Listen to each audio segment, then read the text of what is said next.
नमस्ते फ्रेंड्स। क्या होगा अगर आपकी सबसे बड़ी असफलता पूरी दुनिया के सामने हो जाए?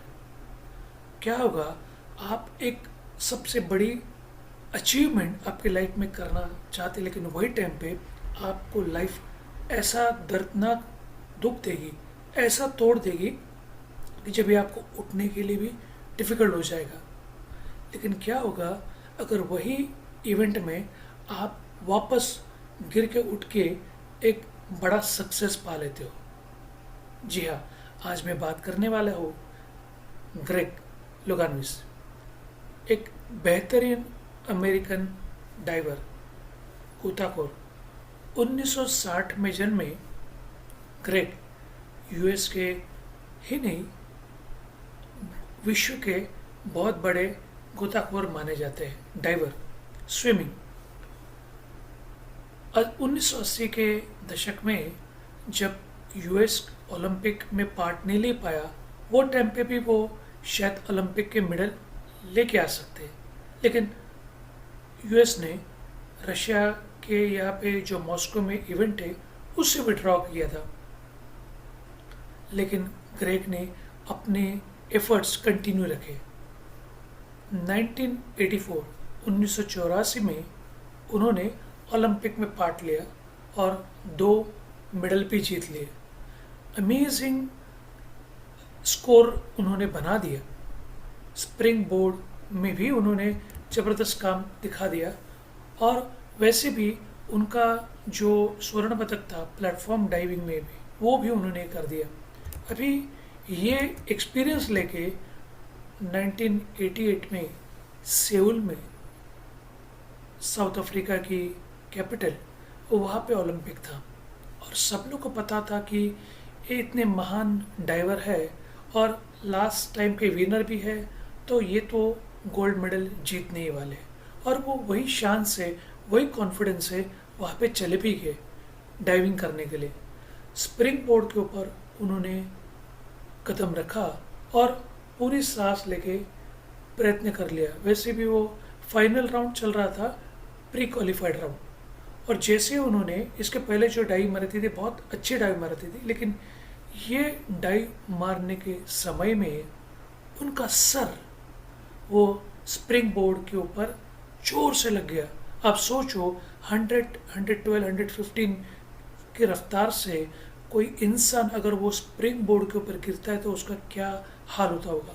और वैसे ही वो नीचे आ गए। उनको जो पीछे जो लगा उसके कारण स्विमिंग के पूल में कंप्लीट लाल गहरा रंग चला गया। आप सोचिए कि कितना खून बह रहा था, फिर भी वो बाहर आ चुके थे। वहाँ पे वो कुछ हुआ नहीं, उनको बाहर आ गए थे। डॉक्टर लोग बहुत परेशान थे, बहुत टेंस पे थे, और पूरा स्टेडियम शांत था। ये क्या हो गया, कैसे हो गया? जो आदमी ओलंपिक का मेडल, गोल्ड मेडल लेके जाने वाला था, वो अभी यहाँ से रिटर्न चला जाएगा। वो मेडल तो क्या, इस इवेंट में आगे कंटिन्यू भी नहीं कर पाएगा। ग्रेग को वापस लेके गए डॉक्टर, वहाँ पे उनके ऊपर 6-7 स्टिचेस लगा दिया। ऑलमोस्ट 35-40 मिनट के बाद में ग्रेग को वापस आने के लिए अलाउ किया गया, और ग्रेग वापस स्प्रिंग बोर्ड में आ गए। और स्प्रिंग बोर्ड में आने के बाद में सब लोग हक्के बक्के रह गए, चौंक गए कि ऐसा कैसे हो सकता है, कि ये पॉसिबल ही नहीं। ग्रेग ये भी बोल सकता था कि मेरे साथ ऐसा क्यों हुआ, लेकिन उन्होंने ये पूछा कि क्या मैं अभी भी प्रदर्शन कर सकता हूँ। और यही चैंपियन का माइंडसेट होता है। बावजूद जबरदस्त चोट लगने के बाद भी उन्होंने अपना मानसिक नियंत्रण, भावनात्मक नियंत्रण नहीं खोया। अपने अनुशासन की वजह से, अपने डिसिप्लिन की वजह से, ऐसे वाले दबाव के टाइम में भी अपना साहस दिखाया स्प्रिंग बोर्ड के ऊपर खड़ा रहने का। और असंभव सी चीज़ हो गई, ऐसा परफेक्ट, ऑलमोस्ट परफेक्ट डाइव उन्होंने लगा दिया, तो स्प्रिंग बोर्ड में उन्होंने गोल्ड मेडल जीत लिया। और सब लोग काफ़ी खुश हो गए और हक्के बक्के भी रह गए थे कि कैसा पॉसिबल है ऐसा सिचुएशन। और सिर्फ इतना ही नहीं, वो वापस दूसरे इवेंट में आ गए और प्लेटफॉर्म के डाइविंग में भी उन्होंने स्वर्ण पदक जीता। तो ऐसे करने वाले दो कॉन्सिक्यूटिव टाइम जीतने वाले वो दूसरे इंसान थे। लेकिन ऐसे वाले सिचुएशन में जो लगने के बाद में भी गोल्ड मेडल जीत गए, वो ऐसे पहले इंसान बन गए। तो दोस्तों, आप ध्यान में रखो, जीवन लाइफ आपको प्रभावित करेगी, आपके ऊपर कंट्रोल करना चाहेगी, आपके टेस्ट ले लेगी। आपके व्यापार में, आपके पर्सनल लाइफ में, आपके प्रोफेशनल लाइफ में, आपके लीडरशिप में, आपके रिलेशनशिप में बहुत सारे टेस्ट होंगे, बहुत गहरी चोट आपको लगेगी। लेकिन फिर भी आप वहाँ पे फिसलना नहीं चाहिए। आपको शायद फिजिकली नहीं, मेंटल ज़बरदस्त पेन हो सकता है, लेकिन आपको अपना कंट्रोल खोना नहीं है। आपको याद रखना है, गिरना आपको अयोग्य नहीं ठहराता है, लेकिन गिरने के बाद में वहीं पे नीचे रहना, जो सोच लेता है, जो वहीं पे रहता है, वही आपको यहाँ से आगे नहीं बढ़ने देता।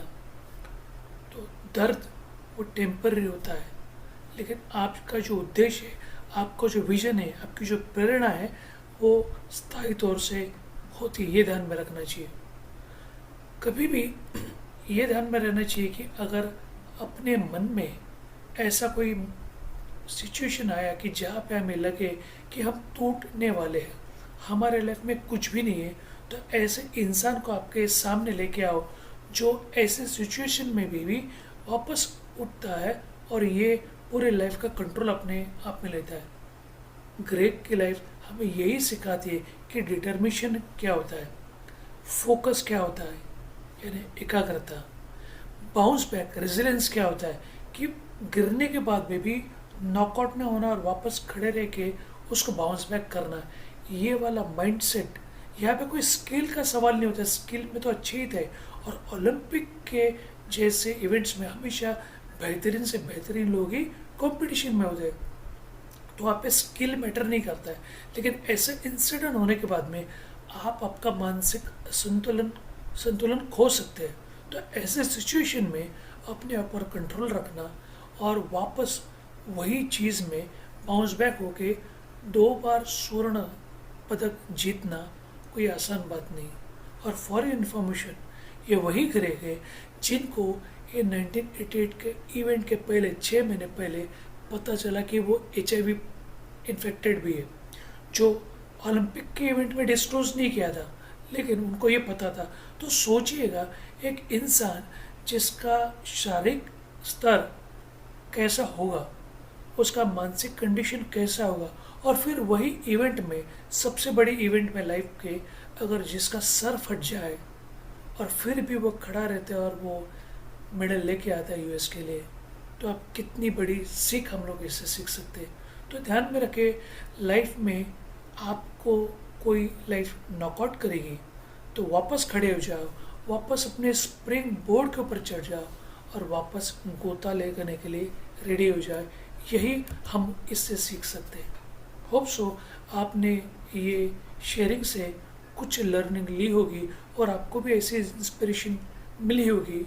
अगर आपको कुछ लाइफ में चैलेंजेस है तो इससे अधिक जानकारी के लिए आप मुझे मेरे व्हाट्सएप या ईमेल के ऊपर कांटेक्ट कर सकते हैं, जिसका इन्फॉर्मेशन आपको डिस्क्रिप्शन में मिल ही जाएगा। कल वापस मिलेंगे एक नई शेयरिंग या नई स्टोरी या नई इंस्पायरिंग जर्नी। तब तक के लिए थैंक्स एंड धन्यवाद।